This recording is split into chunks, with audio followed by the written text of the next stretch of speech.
उन्होंने मुझे जमीन पर दबा रखा है। एक आदमी मेरी जेबें टटोल रहा है और दूसरा मेरी टांग को घूरते हुए कह रहा है, मुझे इसका ये हिस्सा चाहिए। मेरे आसपास खड़े लोग मेरे मरने के बाद सामान कैसे बांटना है उसी पर बहस कर रहे हैं। मुझे दर्द हो रहा है। इतनी ठंड है कि शरीर सुन्न पड़ चुका है। और अब मुझे समझ आ रहा है, जिन पड़ोसियों पर मैंने भरोसा किया था वही असली दरिंदे हैं। दरवाज़ा भी मैंने ही खोला था। मैंने सोचा था कि आखिर तक इंसानियत बची रहेगी, लेकिन मैं गलत था। मेरी सांसें धीरे धीरे टूट रही हैं और मरने से पहले मैं सिर्फ एक कसम खाता हूँ, अगर मुझे एक और मौका मिला तो मैं कभी किसी पर भरोसा नहीं करूंगा। और इस बार मैं इन सबको उनके किए की कीमत खून से चुकवाऊंगा। लेकिन तभी मैं अचानक आंखें खोल देता हूँ। कमरा गर्म है। मेरे शरीर में वो जमा देने वाली ठंड नहीं है। मैं घबराकर खुद को छूता हूँ। ये क्या हो रहा है? क्या उन हैवान पड़ोसियों ने मुझे मार नहीं दिया था? तभी मेरी नजर तारीख पर पड़ती है। मैं सच में वापस आ चुका हूँ। अभी प्रलय शुरू नहीं हुआ है। कुछ महीनों बाद एक सुपरनोवा विस्फोट पूरी दुनिया को बर्फीले नरक में बदल देगा। तापमान -70 डिग्री तक गिर जाएगा। बर्फीले तूफान पूरे शहर निगल जाएंगे और 95% इंसान मर जाएंगे। पिछली बार मैं सिर्फ इसलिए बच पाया था क्योंकि मैं सुपरमार्केट वेयरहाउस में काम करता हूँ और मेरे पास थोड़ा बहुत राशन जमा था। लेकिन आखिर में उन्हीं लोगों ने मेरा सब कुछ छीन लिया, यहाँ तक कि मुझे मारकर खाने तक लगे। लेकिन इस बार कहानी अलग होगी। इस बार मैं पहले से तैयारी करूंगा। इतना सामान जमा करूंगा कि कोई मुझे छू भी ना सके। और जब सही समय आएगा तब मैं एक एक करके उन सभी गद्दारों से बदला लूंगा। अचानक मेरी नज़र अपने सामने बने एक अजीब सी स्पेस पर पड़ती है। ऐसा लग रहा है जैसे ये जगह मेरे शरीर का ही हिस्सा हो। एक अनंत स्टोरेज स्पेस। दोबारा जन्म लेने के बाद मुझे सच में एक खास शक्ति मिल चुकी है। मैं इस जगह का अंत तक नहीं देख पा रहा। इस शक्ति की मदद से मैं अनगिनत सामान जमा कर सकता हूँ। और अगर ऐसा है तो मैं अपने सुपरमार्केट के साउथ चाइना वेयरहाउस को पूरी तरह खाली कर सकता हूँ। एक बार ऐसा हो गया तो प्रलय के दौरान मुझे कभी भी राशन या संसाधनों की चिंता नहीं होगी। लेकिन उससे पहले मुझे भी बहुत तैयारी करनी है, क्योंकि मुझे पता है आगे क्या होने वाला है। जैसे ही बर्फीला प्रलय शुरू होगा पूरी दुनिया की आर्थिक व्यवस्था ढह जाएगी। पैसा सिर्फ बेकार कागज बनकर रह जाएगा। इसीलिए अभी मैं जितना हो सके उतना पैसा इकट्ठा कर रहा हूँ। मैं हर ऑनलाइन लोन ऐप से पैसा निकाल चुका हूँ और अब मेरे पास 1 करोड़ से भी ज्यादा रुपए हैं। लेकिन मेरे पास ये सब खर्च करने के लिए सिर्फ कुछ दिन बचे हैं। बहुत समय बाद मैं ऐसा असली खाना खा रहा हूँ। सिर्फ एक निवाला ही मुझे सपना जैसा लग रहा है। लेकिन तभी रेस्टोरेंट के दूसरे कोने में बैठी 2 लड़कियां लगातार मेरी तरफ देख रही थीं। उनमें से एक लड़की ने अपनी दोस्त से धीरे से कहा, यूचिंग, वो लड़का वही है ना जो हमेशा तुम्हारे पीछे घूमता था? उसकी दोस्त हंस पड़ी। तुम्हारी तो किस्मत बहुत अच्छी है। देखो उसे, वो इतनी महंगी जगह पर खाना खा रहा है। उस लड़की की नजरें मेरे चेहरे पर नहीं, मेरे पैसों पर थीं। फिर उसने धीरे से अपनी दोस्त से कहा, कहीं वो कोई अमीर घर का लड़का तो नहीं? यूशिंग ने अपने बाल पीछे किए और हल्की मुस्कान दी। उसकी वही मासूम मुस्कान जिसने पिछली जिंदगी में मुझे मौत तक पहुंचाया था। फिर उसने अपनी दोस्त से कहा, मैं उसे थोड़ा टेस्ट करूंगी। अगर वो सच में अमीर निकला तो फिर मैं उसे और ज्यादा इंतजार नहीं करवाऊंगी। मैं दूर बैठा उनकी सारी बातें सुन रहा था। मेरी आंखों में सिर्फ ठंडापन था। पहले मैं उसकी हर मुस्कान पर पागल हो जाता था, लेकिन अब मुझे उसकी मुस्कान के पीछे छिपा लालच साफ दिखाई दे रहा था। मैंने बिल टेबल पर रखा और वहां से बाहर निकल गया। अब मुझे सुपरमार्केट जाकर बहुत सारा सामान खरीदना था। वेयरहाउस वाली योजना के लिए भी थोड़ा इंतजार करना पड़ेगा। मैं सड़क पर आगे बढ़ ही रहा था कि तभी पीछे से उसकी आवाज़ आई, अरे जहांगीर, तुम कहाँ जा रहे हो? मैं तुरंत रुक गया। फिर मैं धीरे धीरे पीछे मुड़ा। जैसे ही मैंने उसे देखा मेरी आंखों में ठंडी नफरत उतर आई। वो यूशिंग थी। उसके चेहरे पर वही नकली मासूमियत थी। उसकी आवाज़ में वही मिठास थी।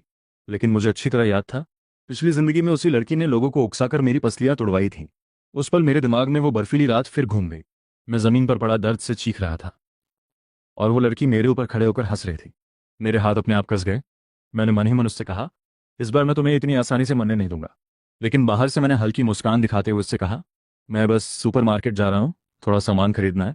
जैसे ही उसने ये सुना उसकी आंखें चमक उठीं। फिर उसने तुरंत कहा, सच में कितना अच्छा संयोग है। उसकी दोस्त भी तुरंत बोल दी, हम लोग भी वहीं जा रहे हैं, चलो साथ चलते हैं।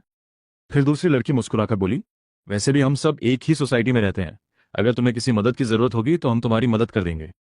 उनकी आवाज़ बहुत मीठी थी, लेकिन मैं अच्छी तरह जानता था वो मेरी मदद नहीं करना चाहती थी। वो सिर्फ मुझे इस्तेमाल करना चाहती थी। मैंने अंदर ही अंदर ठंडी हंसी हंसी। मैं ट्रॉली को धीरे धीरे बिलिंग काउंटर की तरफ धकेल रहा हूँ। मेरे पीछे लोगों की लाइन लगी है, लेकिन सबकी नजरें सिर्फ मेरे सामान पर टिकी हुई हैं। चावल के बोरे, पानी के कार्टन, डिब्बाबंद खाना, दवाइयाँ, इतना राशन कि एक परिवार महीनों जिंदा रह सके। कैशियर स्कैन करते करते रुक जाता है। वो मेरी तरफ देखकर निगलता है, सर ये सब आपका ही है? मैं बिना भाव बदले सिर हिला देता हूँ। Beep beep beep. हर स्कैन के साथ पीछे खड़े लोगों की फुसफुसाहट तेज होती जा रही है। एक लड़की धीरे से अपनी दोस्त से कहती है, हे भगवान, ये तो कम से कम 10,000 से ऊपर का सामान होगा। उसकी दोस्त मेरी तरफ घूरते हुए मुस्कुराती है। और देखो, पेमेंट करते वक्त पलक तक नहीं झपका रहा। लगता है सच में कोई रिच सेकंड जनरेशन है। मैं कार्ड मशीन पर टैप करता हूँ। पेमेंट तुरंत सफल हो जाता है। उनकी आंखों की चमक और बढ़ जाती है। वो लड़की अचानक मेरे पास आ जाती है और ट्रॉली में झांकने लगती है। झांगी, तुम इतना खाना खरीद क्यों रहे हो? मैं उसकी तरफ देखता हूँ। उसके चेहरे पर मासूमियत है, लेकिन मैं जानता हूँ ये नकली है। पिछली जिंदगी में यही लोग सबसे पहले मेरे घर में घुसे थे। यही लोग मेरी लाश के पास खड़े होकर बहस कर रहे थे कि मेरा मांस कैसे बांटना है। मेरे सीने में ठंडा गुस्सा उठता है, लेकिन बाहर से मैं हल्का सा मुस्कुरा देता हूँ। क्या पता, मैं धीरे से कहता हूँ, अगर कभी दुनिया खत्म हो गई तो? वो जोर से हंस पड़ती है। दुनिया खत्म? प्लीज ऐसा मजाक मत करो। उसकी दोस्त भी हंसने लगती है। हाँ, तुमने कहीं कोई डिस्काउंट तो नहीं पड़ लिया? खुद ही सब खरीदने लगे। मैं उन्हें देखता रहता हूँ। अगर इन्हें पता चल जाए कि कुछ महीनों बाद तापमान -70 तक गिर जाएगा, अगर इन्हें पता चल जाए कि लोग भूख में इंसानों को खाना शुरू कर देंगे, तो शायद ये अभी इसी वक्त पागल हो जाएं। वो लड़की अचानक मेरा हाथ पकड़ लेती है। ऐसे वो मुस्कुराकर कहती है, आज मैंने तुम्हारी इतनी मदद की है, बदले में डिनर तो बनता है ना? उसकी दोस्त तुरंत बोल पड़ती है, हाँ, वही महंगी रेस्टोरेंट वाली जगह चलते हैं जहां तुम अक्सर जाते हो। मैं ट्रॉली पकड़कर आगे बढ़ता हूँ। पीछे से वो लड़की आवाज़ देती है, तो डिनर पक्का? मैं बिना मुड़े जवाब देता हूँ, अगले महीने। लेकिन मेरे चेहरे पर धीरे धीरे ठंडी मुस्कान फैल जाती है, क्योंकि मुझे पता है अगले महीने तक ये पूरी दुनिया नरक बन। मैं सामान लेकर बिल्डिंग की तरफ वापस आ रहा हूँ। नीचे खड़े लोग मेरे बैग को देखकर धीरे धीरे बातें कर रहे हैं। कोई कह रहा है, इतना सामान आखिर कौन खरीदता है? कोई मुझे घूर रहा है जैसे मैं कुछ छुपा रहा हूँ। लेकिन मुझे उनकी परवाह नहीं। मुझे पता है आने वाले दिनों में यही सामान सबसे कीमती चीज बनने वाला है। तभी सामने लिन दामा दिखती है। ये औरत हमेशा दूसरों का फायदा उठाने के मौके ढूंढती रहती है। पिछली जिंदगी में प्रलय शुरू होने के बाद इसने पड़ोसियों का खाना चुराया था, और आखिर में लोगों ने इसे जिंदा पीट डाला था। वो मेरे बैगों को देखते हुए पास आती है और हंसकर बोलती है, अरे छोटे जान, इतना सारा सामान अकेले क्या करेगा? आधा मुझे दे देना। मैं उसे देखकर मन ही मन हंसता हूँ। इसे अभी भी लगता है मैं पहले जैसा सीधा इंसान हूँ। मैं शांत आवाज में कहता हूँ, नहीं, ये सब मैं खुद खाने वाला हूँ। इतने में उसका बच्चा मेरे बैग से चॉकलेट निकाल लेता है। मैं तुरंत उसके हाथ से चॉकलेट वापस ले लेता हूँ। बच्चा जोर जोर से रोने लगता है। लिन दामा तुरंत गुस्से में बोलती है, तू पागल है क्या? बच्चे से चॉकलेट छीन रहा है। मैं ठंडे चेहरे से जवाब देता हूँ, खानी है तो खुद जाकर खरीद लो। पास खड़ी एक बूढ़ी औरत मुझे घूरकर बोलती है, एक चॉकलेट ही तो थी, बच्चे को दे देता। मैं उनकी तरफ देखकर सोचता हूँ, तुम लोगों को अभी भूख की असली कीमत पता नहीं। कुछ दिनों बाद लोग खाने के एक टुकड़े के लिए एक दूसरे का गला काटेंगे। मैं बिना और बहस किए सीधे बिल्डिंग के अंदर चला जाता हूँ। पीछे से अभी भी लिन दामा की आवाज आ रही है। वो लोगों से मेरी बुराई कर रही है। कुछ लोग सिर हिला रहे हैं जैसे गलती मेरी ही हो। मैं लिफ्ट के पास पहुंचता हूं, तभी सामने कैनिंग और उसकी दोस्त खड़ी मिलती हैं। दोनों मुझे देखकर मुस्कुराती हैं, लेकिन उनकी नजरें बार बार मेरे सामान पर जा रही हैं। कैनिंग हल्की मुस्कान के साथ बोलती है, झांगी, हमें अंदर नहीं बुलाओगे क्या? उसकी दोस्त भी हंसते हुए कहती है, इतना सामान लाए हो, पार्टी तो बनती है। मुझे साफ समझ आ रहा है कि ये लोग क्या सोच रहे हैं। मैं सीधा जवाब देता हूँ, मुझे काम है, आज नहीं। कुछ सेकंड के लिए दोनों के चेहरे अजीब से हो जाते हैं। फिर कैनिंग जबरदस्ती मुस्कुराकर बोलती है, ठीक है, लेकिन बाद में बुलाना मत भूलना। मैं कुछ नहीं कहता। लिफ्ट खुलते ही अंदर जाता हूँ और सीधे अपने फ्लैट तक पहुँचता हूँ। दरवाज़ा बंद करते ही बाहर की आवाज़ें धीरे धीरे गायब हो जाती हैं। लेकिन मुझे पता है ये लोग अभी सिर्फ मुस्कुरा रहे हैं। असली चेहरे तो प्रलय शुरू होने के बाद सामने आएंगे। फिर मैं कमरे के बीच खड़ा होकर आज खरीदा हुआ सारा सामान देखने लगता हूँ। अब सबसे ज़रूरी काम है इन्हें स्पेस में रखना। मैं एक एक करके सामान अपने स्पेस में डालना शुरू करता हूँ। कुछ ही सेकंड में बड़े बड़े बैग गायब होने लगते हैं। पूरा कमरा खाली सा हो जाता है। मैं मन ही मन सोचता हूँ, अगर ये चीज़ें एक रात स्पेस में रहने के बाद भी खराब नहीं हुई, तो फिर खाने की चिंता लगभग खत्म हो जाएगी। मैं कुर्सी पर बैठकर आगे की तैयारी के बारे में सोचने लगता हूँ। अगर मुझे प्रलय में आराम से जीना है तो सबसे पहले खाने का इंतजाम पूरी तरह पक्का करना होगा। लेकिन वो ज़्यादा मुश्किल नहीं है। प्रलय शुरू होने से कुछ दिन पहले मैं सीधे वेयरहाउस साफ कर दूंगा। वहाँ इतना सामान है कि अकेला मैं कई साल निकाल सकता हूँ। खाने के बाद अगली सबसे बड़ी समस्या है ठंड। पिछली जिंदगी की याद आते ही मेरे शरीर में सिहरन दौड़ जाती है। बाहर हर तरफ बर्फ थी। लोग ठंड से कांप रहे थे। कई लोग तो रात में सोते सोते ही मर गए थे। मैं कमरे के चारों तरफ नजर घुमाता हूँ। नहीं, इस बार ऐसा नहीं होगा। मैं धीरे से खुद से कहता हूँ, सबसे पहले हीटिंग का इंतजाम करना पड़ेगा। मेरे दिमाग में तुरंत फायरप्लेस का ख्याल आता है। अगर घर में अच्छा फायरप्लेस लग जाए और साथ में मोटी इंसुलेशन लेयर हो, तो बाहर चाहे जितनी बर्फ गिरे अंदर गर्मी बनी रहेगी। लेकिन इंसुलेशन लगाने का मतलब है पूरा घर दोबारा रेनोवेट करना पड़ेगा। मैं दीवारों को देखते हुए सोचता हूँ, काम बड़ा है, लेकिन करना ही पड़ेगा, क्योंकि इस बार मैं सिर्फ जिंदा नहीं रहना चाहता, मैं बाकी सबसे बेहतर जीना चाहता हूँ। मैं तय कर चुका हूँ, अगर घर की मरम्मत करनी है तो ऐसा करूंगा कि ये पूरा घर लोहे का किला बन जाए। इस बार मैं दोबारा मरना नहीं चाहता, बिल्कुल नहीं। मैं कमरे को देखते हुए सोचता हूँ, दीवारें मजबूत करनी होंगी, खिड़कियों पर स्टील लगाना होगा, बाहर से कोई अंदर घुस ही ना पाए। खाने का इंतजाम तो आसान है, दवाइयाँ भी गोदाम से मिल जाएंगी, बाकी चीज़ें पैसे देकर खरीद जा सकती हैं। लेकिन असली समस्या सिर्फ एक है, हथियार। मैं धीरे से बड़बड़ाता हूँ, कुल्हाड़ी, क्रोबार, माचेते, ये सब तो आसानी से मिल जाएगा। फिर मेरे चेहरे पर गंभीरता आ जाती है। क्रॉसबो, एयरगन, कंपाउंड बो, इनके भी जुगाड़ हैं, लेकिन बंदूकें। मेरे दिमाग में पिछली जिंदगी की तस्वीरें घूमने लगती हैं। चीखते लोग, लूट, खून। मैं दांत भींच लेता हूँ। प्रलय में असली राजा सिर्फ गर्म हथियार होते हैं। पूरा एक रात गुजर जाती है। सुबह होते ही मैं तुरंत उस स्पेस के अंदर रखे सामान को चेक करने जाता हूँ। कल जो सब्जियां और मांस रखा था उन्हें निकाल कर देखता हूँ। मैं चौंक जाता हूँ। कुछ भी खराब नहीं हुआ। सब कुछ बिल्कुल ताज़ा है, जैसे अभी अभी खरीदा हो। फिर मेरी नज़र मछलियों पर पड़ती है। कल जो जिंदा मछलियां डाली थी वो सारी मर चुकी हैं। मैं झुककर ध्यान से देखता हूँ।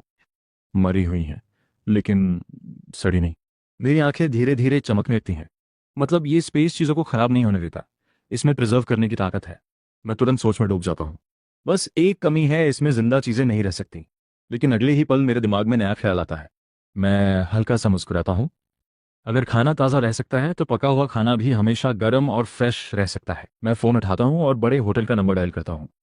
लाइन जुड़ते ही दूसरी तरफ एक प्रोफेशनल पुरुष मैनेजर की आवाज़ आती है। नमस्ते सर, यहाँ होंगफू तियानशा होटल है, बताइए हम आपकी क्या मदद कर सकते हैं। मैं बिना रुके सीधा बोलता हूँ, मुझे 500 टेबल का सबसे हाई एंड खाना बुक करना है। एक पल के लिए लाइन पर सन्नाटा छा जाता है। फिर आदमी की आवाज़ थोड़ी धीमी पड़ जाती है। सर आपने कहा 500 टेबल? मैं शांत लेकिन ठोस आवाज़ में जवाब देता हूँ, हाँ, 500 टेबल 2 दिन के अंदर तैयार चाहिए। वो गहरी सांस लेता है। सर ये ऑर्डर बहुत बड़ा है, इसका खर्च करोड़ों तक जाएगा। मैं बिना झिझक कहता हूँ, पैसे की चिंता मत करो, अकाउंट भेजो, अभी एडवांस ट्रांसफ़र करता हूँ। अब दूसरी तरफ तुरंत हलचल शुरू हो जाती है। मैनेजर की आवाज़ तेज़ हो जाती है। ठीक है सर, अगर आप 20 लाख एडवांस भेज देते हैं तो हम तुरंत तैयारी शुरू कर देंगे। मैं ठंडी आवाज़ में सिर्फ एक लाइन कहता हूँ, अकाउंट भेजो। और उसी पल होटल के अंदर अफरा तफरी मच जाती है। किसी की आवाज़ आती है, इतना बड़ा ऑर्डर 2 दिन में कैसे पूरा होगा। मैनेजर जोर से आदेश देता है, कोई सवाल नहीं, सब लोग तुरंत काम पर लगो, ये ऑर्डर हर हालत में पूरा होना चाहिए। मैंने अपने माता पिता का घर गिरवी रख दिया। अब मेरे हाथ में करीब 5 लाख बच गए हैं। मैं सड़क पर खड़ा होकर सोचता हूँ, घर की रीडिज़ाइन तो हो जाएगी, लेकिन दवाइयाँ, हथियार, ये पैसा काफ़ी नहीं है। मेरी मुट्ठी कस जाती है। और पैसा चाहिए किसी भी हालत में। तभी पीछे से एक आवाज़ आती है, अरे भाई पैसे की ज़रूरत है क्या। मैं मुड़कर देखता हूँ। एक अजनबी आदमी खड़ा है, चेहरे पर हल्की चालाक मुस्कान। मैं पूछता हूँ, तुम कौन हो। वो हल्के से हंसता है, भाई मेरे पास पैसा है, बस ब्याज थोड़ा ज़्यादा है। मैं समझ जाता हूँ, तो तुम लोग शार्ट लोन देते हो। उसकी आंखें चमक जाती हैं। हाँ, अगर तुम्हें ज़रूरत है तो हम दे सकते हैं। मैं सीधे बोलता हूँ, मुझे 5 लाख चाहिए। वो थोड़ा आगे आता है, आवाज़ धीमी करता है, इतना बड़ा अमाउंट आसान नहीं है। मैं बिना हिचक कहता हूँ, मैं 3 महीने में पूरा पैसा वापस कर दूंगा। उसकी मुस्कान और चौड़ी हो जाती है। अच्छा, फिर तो बात बन सकती है। वो हाथ बढ़ाकर कहता है, चलो कंपनी चलते हैं, वहाँ बैठकर डिटेल में बात करते हैं। मैं उसके पीछे चल पड़ता हूँ। मन में सिर्फ एक बात गूंज रही है, ये पैसा मुझे किसी भी हालत में तैयार रहना है अगली लड़ाई के लिए। मैं उस कंपनी के दफ्तर में बैठा हूँ। माहौल ठंडा है, लेकिन अंदर का दबाव साफ महसूस हो रहा है। मैनेजर मुझे ऊपर से नीचे तक देखता है और फिर बोलता है, ये वही है जो 5 लाख का लोन लेना चाहते हैं प्राइवेट लैंडिंग कंपनी से। दूसरा आदमी फाइल पलटते हुए कहता है, 5 लाख ये छोटा अमाउंट नहीं है। मैं शांत बैठा रहता हूँ। उनमें से एक आगे झुककर बोलता है, इंद्र, हमारी ब्याज दर बहुत ज़्यादा है, पहले से बता देते हैं, मानसिक रूप से तैयार हो जाओ। मैं बिना झिझक जवाब देता हूँ, मुझे पता है, बिजनेस के लिए चाहिए, 1 महीने में वापस कर दूंगा, ब्याज ज़्यादा हो तो भी चलेगा। कमरे में थोड़ी खामोशी छा जाती है। फिर मैनेजर बोलता है, ठीक है 5 लाख लो, 1 महीने बाद तुम्हें 7 लाख लौटाने होंगे। मैं सिर हिलाता हूँ, ठीक है। वो आगे नियम जोड़ता है, लेकिन गारंटी चाहिए, कोई प्रॉपर्टी वैल्यू वाली चीज़। मैं तुरंत बोलता हूँ, मेरी ये घर है, इसकी कीमत 5 लाख से ज़्यादा है। दूसरा आदमी फाइल देखकर बीच में रोकता है, नहीं ये घर करीब 4 लाख का ही है। मैं बिना रुके कहता हूँ, आज ही पैसे चाहिए, मैं 4,50,000 भी मान लूंगा। कमरे में हलचल बढ़ जाती है। थोड़ी देर बहस के बाद मैनेजर सिर हिलाता है, ठीक है, हम थोड़ा नुकसान झेल कर डील कर रहे हैं। वो फाइल आगे सरकाता है, साइन करो। मैं दस्तखत करता हूँ। अगले ही पल मैसेज आता है, पैसे आपके अकाउंट में ट्रांसफर हो चुके हैं। मैं स्क्रीन देखता हूँ और मुट्ठी धीरे से कस जाती है। अब खेल शुरू हो चुका है। उधर ऑफिस के कोने में बैठा मैनेजर फाइल बंद करता है और हल्की हंसी छोड़ता है। यह आदमी सच में बेवकूफ़ निकला। वो अपने साथी की तरफ देखकर धीरे से बोलता है, 5 लाख के बदले 5,50,000 की प्रॉपर्टी दे दी और ऊपर से हमें धन्यवाद भी कर रहा है। कमरे में बैठे लोग भी हंसने लगते हैं। दूसरा आदमी फुसफुसाता है, मुझे तो नहीं लगता ये पैसा वापस कर पाएगा। मैनेजर कुर्सी पीछे झुकाकर ठंडे स्वर में कहता है, बिल्कुल नहीं करेगा, ऐसे लोगों से ही तो कमाई होती है। उसकी आंखों में लालच साफ दिखता है। पहले ब्याज से दबाओ, फिर और दबाओ, और आखिर में सब निकाल लो। वो फाइल पर उंगली मारते हुए आगे कहता है, अगर फिर भी बचने की कोशिश की तो हम दूसरे तरीके निकाल लेंगे। कमरे का माहौल अब और भारी हो जाता है। एक कर्मचारी धीरे से पूछता है, सर अगर उसने पैसा वापस नहीं किया तो? मैनेजर मुस्कुराता है, तो उसकी हर चीज का हिसाब होगा। वो खिड़की की तरफ देखता है और ठंडी आवाज में जोड़ता है, यहाँ पैसा ही सब कुछ है, और जो नहीं दे सकता वो खत्म हो जाता है। और बाहर शहर की रोशनी चमक रही होती है, जैसे अंदर चल रही इस साजिश से बिल्कुल बेखबर।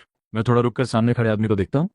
वो खुद को एक बड़ी सुरक्षा कंपनी का मैनेजर बता रहा है, जानलोंग सिक्योरिटी कंपनी।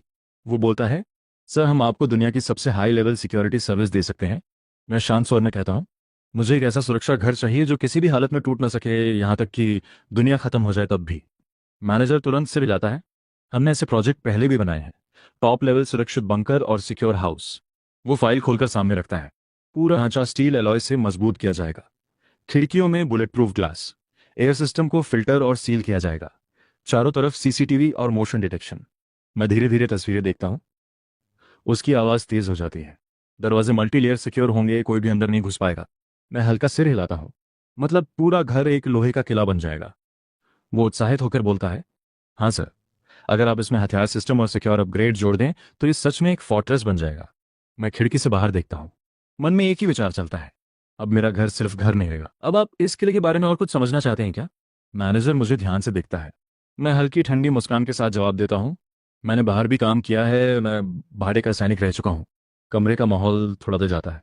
वो तुरंत गंभीर हो जाता है। जानलोंग सिक्योरिटी कंपनी प्रोफेशनल कंपनी है, हम सिर्फ सुरक्षा सिस्टम बनाते हैं। मैं उसकी आंखों में देखते हुए सीधे पूछता हूँ, तो फिर हथियार का क्या? वो थोड़ी देर चुप रहता है, फिर सावधानी से बोलता है, सर हम उस तरह की चीज़ों में सीधे शामिल नहीं होते। मैं हल्का सिर झुका देता हूँ, मुझे बस एक सुरक्षित घर चाहिए, और इसमें रहने के लिए खुद की सुरक्षा भी। मेरी आवाज़ शांत है, लेकिन अंदर का इरादा साफ है। अगर तुम मदद कर सकते हो तो कीमत कोई मुद्दा नहीं है। वो फाइल बंद करते हुए कहता है, डिज़ाइन और कंस्ट्रक्शन हम संभाल सकते हैं, सबसे मजबूत सिक्योर हाउस हम बना देंगे। फिर थोड़ा रुककर जोड़ता है, आपकी डिमांड के हिसाब से इसे सिर्फ एक घर नहीं बल्कि फुल लेवल बनकर बनाया जा सकता है, इसमें सिर्फ कुछ ही दिन लगेंगे। मैं धीरे से सिर हिलाता हूँ, समय कम है, आधा महीना से ज़्यादा नहीं। वो भरोसे के साथ जवाब देता है, 15 दिन में आपका सिक्योर हाउस तैयार हो जाएगा। मैं बाहर निकलता हूँ और मन में सिर्फ एक बात चलती है, अब अगला कदम सबसे खतरनाक होगा। हालांकि अभी तक बंदूकें मिलना मुश्किल था, लेकिन मैं बहुत सारे हथियार जुटा चुका था, माचेते, कुल्हाड़ी, क्रोबार। प्रलय के लिए यही असली ताकत है। मैं मन ही मन सोचता हूँ, अभी के लिए यही काफ़ी है, बाकी बाद में देखा जाएगा। तभी फ़ोन आता है, सर आपके द्वारा ऑर्डर किए गए 500 टेबल के भोज तैयार हैं, क्या अभी डिलीवरी भेज दें? मैं बिना सोचे जवाब देता हूँ, सीधे भेज दो। मेरी आवाज़ शांत है, प्रलय में हॉटपॉट के बिना कुछ नहीं चलता। फ़ोन पर दूसरी तरफ हल्की घबराहट और हैरानी मिलती है। उसी समय मैं एक और ऑर्डर देता हूँ, मुझे 10,000 यूनिट हॉटपॉट बेस चाहिए। दूसरी तरफ से आवाज़ अटक जाती है, 10,000? मैं सीधा कहता हूँ, हाँ, मेरे पास एक बड़ा ग्रुप है। फ़ोन रखने के बाद कुछ ही देर में डिलीवरी ट्रक आने लगते हैं, लेकिन गेट पर सिक्योरिटी रुक जाती है। इतना सारा सामान अंदर नहीं जा सकता, मालिक को आना पड़ेगा। मैं आगे बढ़ता हूँ और शांत आवाज़ में कहता हूँ, ये सब मेरे ऑर्डर हैं। पास में खड़ा एक बुजुर्ग गार्ड शख्स से दिखता है, ये खाने की डिलीवरी है या कोई पूरा गोदाम? वो ऊपर नीचे ट्रकों की लाइन देखकर हैरान है। मैं हाथ उठाकर इशारा करता हूँ, इनको अंदर आने दो। ड्राइवर भी चौंक कर कहता है, भाई हम तो बस डिलीवरी वाले हैं, इतना सामान पहली बार किसी एक जगह ले जा रहे हैं। मैं धीरे से दरवाज़ा खुलवाता हूँ और ट्रकों की लाइन धीरे धीरे अंदर दाखिल होने लगती है, जैसे कोई छोटा सा बाजार सीधे मेरे किले की तरफ आ रहा हो। ट्रक एक एक करके अंदर आते हैं। गेट पर खड़ी लड़की हैरानी से देखती है, ये तो पूरे कैटरिंग ट्रक हैं, इतने सारे, ये तो कम से कम सैकड़ों टेबल का सामान है। वो ट्रकों की लंबी लाइन देखकर दंग रह जाती है। और ये गाड़ियां साधारण नहीं हैं, ये तो सीधा 5 सितारा होटल जैसी कैटरिंग है। वो धीरे से बड़बड़ाती है, कम से कम लाखों का ऑर्डर तो होगा ही। उसकी आंखों में शक धीरे धीरे यकीन में बदलने लगता है। जानवी ये बंदा सच में छुपा हुआ अमीर निकला लगता है। वो थोड़ा आगे झुककर और ध्यान से देखती है, इतना पैसा, इतना खाना, ये कोई आम आदमी नहीं हो सकता। उसके चेहरे पर अब एक अलग ही सोच आ जाती है। वो धीमे से मुस्कुराती है, अगर इसे पकड़ लिया तो मेरी जिंदगी बदल सकती है। उसकी आंखें चमकती हैं और वो खुद से बड़बड़ाती है, अब इसे और करीब लाना होगा, इसे अपने कंट्रोल में रखना होगा। वो ट्रकों को जाते हुए देखती रहती है, जैसे अपने अगले कदम की योजना बना रही हो। और अंदर मैं शांत खड़ा हूँ, जैसे मुझे पता ही नहीं कि कोई मुझे निशाना बना चुकी है। अगर ये सब तुम्हारा ऑर्डर है तो ठीक है, अंदर ले जाओ। मैं हल्के से सिर हिलाता हूँ। धन्यवाद अंकल। आप लोग ये सब पहले सोसाइटी के अंडरग्राउंड स्टोरेज में रखवा दीजिए। डिलीवरी वाले लोग सामान उतारने लगते हैं। तभी फांग यकीन मेरे पास आकर रुकती है। वो मुझे ऊपर से नीचे तक देखते हुए बोलती है, जहांगीर, तुमने इतना सारा सामान क्यों खरीदा है? बहुत पैसे लगे होंगे ना? मैं उसकी तरफ देखता हूँ लेकिन मैं कुछ नहीं बोलता। फांग येकिन फिर हंसने की एक्टिंग करते हुए बोलती है, तुम मजाक तो नहीं कर रहे हो ना? ये सब तो मैं खरीद भी नहीं सकती। उसकी आंखें बार बार उन महंगे कैटरिंग ट्रकों की तरफ जा रही हैं। फिर फांग यकीन धीरे से अपनी आवाज़ नरम करती है, वैसे मुझे पैसे से फर्क नहीं पड़ता। तुम अमीर हो या नहीं, हम हमेशा अच्छे दोस्त रहेंगे। मैं अंदर ही अंदर ठंडी हंसी हंसता हूँ। ये औरत कभी कोई मौका नहीं छोड़ती। जहां फायदा दिखता है वहां तुरंत करीब आने लगती है। तभी पीछे से एक आदमी तेज आवाज में बोलता है, सर, आपकी 500 टेबल का खाना पूरी तरह डिलीवर हो चुका है। आप एक बार चेक कर लीजिए। मैं डिलीवरी वाले लोगों से कहता हूँ, तुम लोगों ने मेहनत की, धन्यवाद। फिर मैं सामने रखे खाने को देखता हूँ और मन ही मन सोचता हूँ, 500 टेबल का खाना देखने में ज़्यादा नहीं लग रहा, लेकिन हॉटपॉट बेस और हुआनन वेयरहाउस का सामान मिलाकर देखा जाए तो ये मुझे 10 साल से भी ज़्यादा चला सकता है। मेरे दिमाग में पिछली जिंदगी की तस्वीरें घूमने लगती हैं। मैं सोचता हूँ, जब प्रलय आएगा तब यही लोग एक एक्सपायर खाने के पैकेट के लिए एक दूसरे को मारने लगेंगे। मैं ठंडी नज़र से आसपास देखता हूँ, लेकिन उस समय सिर्फ मैं आराम से खाना खा रहा हूँगा। तभी मेरा फ़ोन बजता है। मैं कॉल उठाता हूँ। दूसरी तरफ से आदमी कहता है, जानलॉन्ग सिक्योरिटी कंपनी की तरफ से बोल रहा हूँ। आपने जो चीज़ें मांगी थी उनका इंतज़ाम हो गया है। मैं तुरंत पूछता हूँ, क्वालिटी कैसी है? वो आदमी जवाब देता है, माल बेहतरीन है, बस कीमत थोड़ी ज़्यादा पड़ेगी। मैं बिना सोचे कहता हूँ, अगर क्वालिटी अच्छी है तो पैसे कोई समस्या नहीं है। वो आदमी कहता है, ठीक है, मैं खुद सामान लेकर आऊँगा। फिर वो आगे बोलता है, और आपका सेफ हाउस भी लगभग तैयार है, कल से काम शुरू हो जाएगा। मैं धीरे से कहता हूँ, अच्छा। कॉल कट जाती है।